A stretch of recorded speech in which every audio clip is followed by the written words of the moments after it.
Et la mère, fermant le livre du devoir, s'en allait satisfaite et très fière, sans voir dans les yeux bleus et sous le front plein d'éminence l'âme de son enfant, livrée aux répugnances. Tout le jour, il suait d'obéissance, très intelligent pourtant, des tics noirs, quelques traits semblaient prouver en lui d'âcres hypocrisies.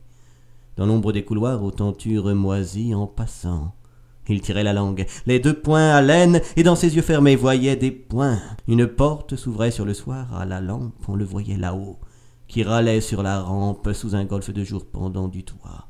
L'été surtout, vaincu, stupide, il était entêté à se renfermer dans la fraîcheur des latrines. Il pensait là, tranquille, et livrant ses narines. Quand, lavé des odeurs du jour, le jardinet, derrière la maison en hiver s'illunait, gisant au pied d'un mur enterré dans la marne, et pour des visions écrasant son œil d'arne, il écoutait grouiller les galeux espaliers. Pitié! Ses enfants seuls étaient ses familiers qui, chétifs, front nu, œil déteignant sur la joue, cachant de maigres doigts jaunes et noirs, debout sous des habits puant la foire et tout vieillots, conversaient avec la douceur des idiots. Et si, l'ayant surpris à des pitiés immondes, sa mère s'effrayait, les tendresses profondes de l'enfant se jetaient sur cet étonnement.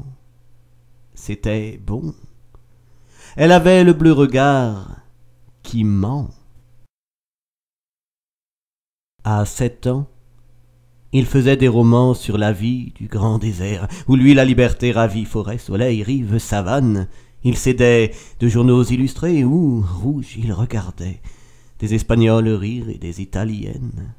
Quand venait l'œil brun, folle, en robe d'indienne, 8 ans, la fille des ouvriers d'à côté, la petite brutale, et qu'elle avait sauté dans un coin sur son dos, en secouant ses tresses, et qu'il était sous elle, il lui mordait les fesses, car elle ne portait jamais de pantalon. Et par elle meurtrie des poings et des talons, remportait les saveurs de sa peau dans sa chambre. Il craignait les blafards dimanches de décembre, où, pommadé sur un guéridon d'acajou, il lisait une Bible à la tranche vert chou. Des rêves l'oppressaient chaque nuit dans l'alcôve. Il n'aimait pas Dieu, mais les hommes qu'au soir fauve noir en blouse il voyait rentrer dans le faubourg, où les crieurs en 3 roulements de tambour font autour des édits rire et gronder les foules. Il rêvait la prairie amoureuse, où des houles lumineuses, parfums saints, pubescence d'or, font leur remuement calme et prennent leur essor.